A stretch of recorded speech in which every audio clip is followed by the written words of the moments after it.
This presentation will explain how to participate in the Alternatives Public Information Meeting for the Turnpike Widening Project Development and Environment, or PD&E study.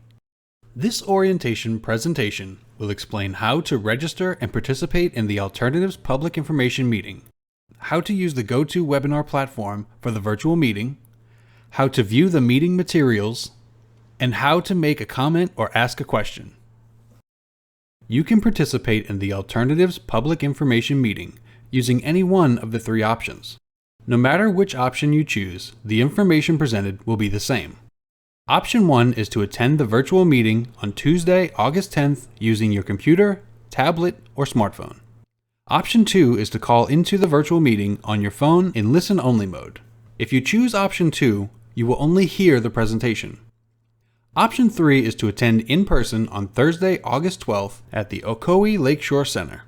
Regardless of your method of attendance, the information presented will be the same, so there is no need to attend both dates. Option 1 is to attend the virtual meeting using GoToWebinar, which is a convenient option that you can use from the comfort of your own home. You will not be on camera and you do not need to load any software onto your device. You will have access to all the meeting materials and be able to ask your questions or provide your comments during the meeting through the question box. After the project video presentation, questions will be answered live by the moderator during the meeting or by email after the meeting. You may also choose option 2 and call into the virtual meeting on your phone in listen-only mode. Registration is required to use these options.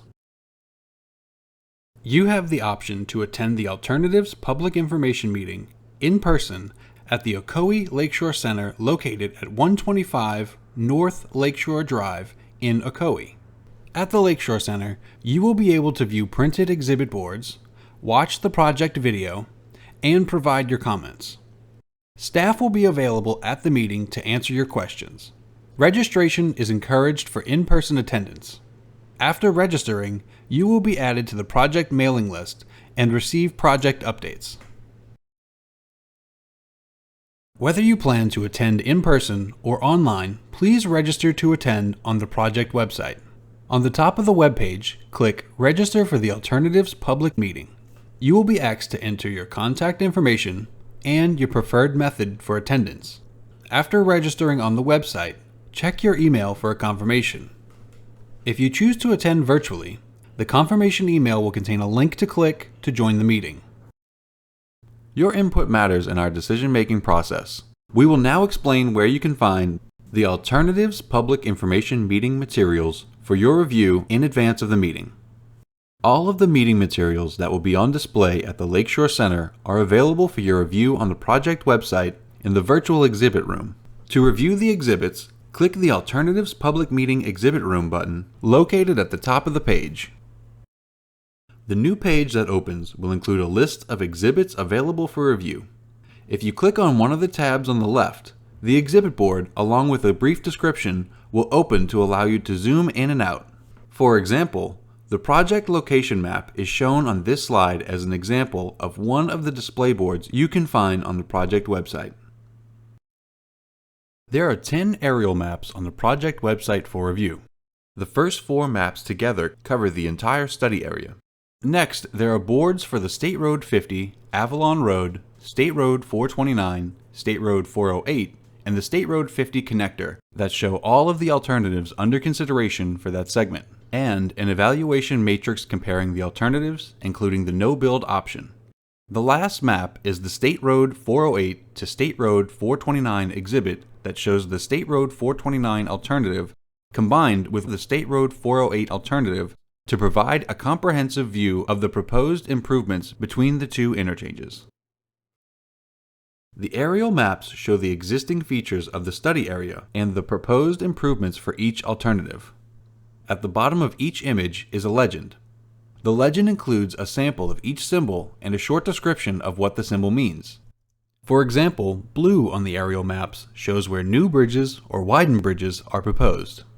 Gray shows areas of proposed roadway improvements. And orange shows the proposed limited access right-of-way needed for the project. All of the aerial maps are oriented with north pointing up. The north arrow and scale of each exhibit can be found in the upper right-hand corner. There are 4 200-scale corridor maps that, when combined, cover the entire study area. The corridor maps contain one alternative for each segment, and the alternative presented is labeled with a bright blue callout. This is an example of what you will see on the State Road 50 exhibit. The 3 build alternatives are shown stacked on top of each other. In the upper left-hand corner, you will see the name of the alternative. On the right-hand side of the exhibit, you will find the evaluation matrix for the build and no build alternatives. Below that is the proposed Turnpike typical section and a photo simulation of what one of the alternatives could look like. And at the bottom is the legend, which was previously explained. Following the meeting, a recording of the virtual Alternatives Public Information Meeting will be made available on the project website. You are encouraged to contact one of the project representatives with project-related questions using your preferred contact method. Their contact information is available on the project website, www.turnpike408to50.com, and in the project newsletter. Thank you for your interest, and we look forward to hearing from you at the Alternatives Public Information Meeting for the Turnpike widening from State Road 408 to State Road 50 PD&E study.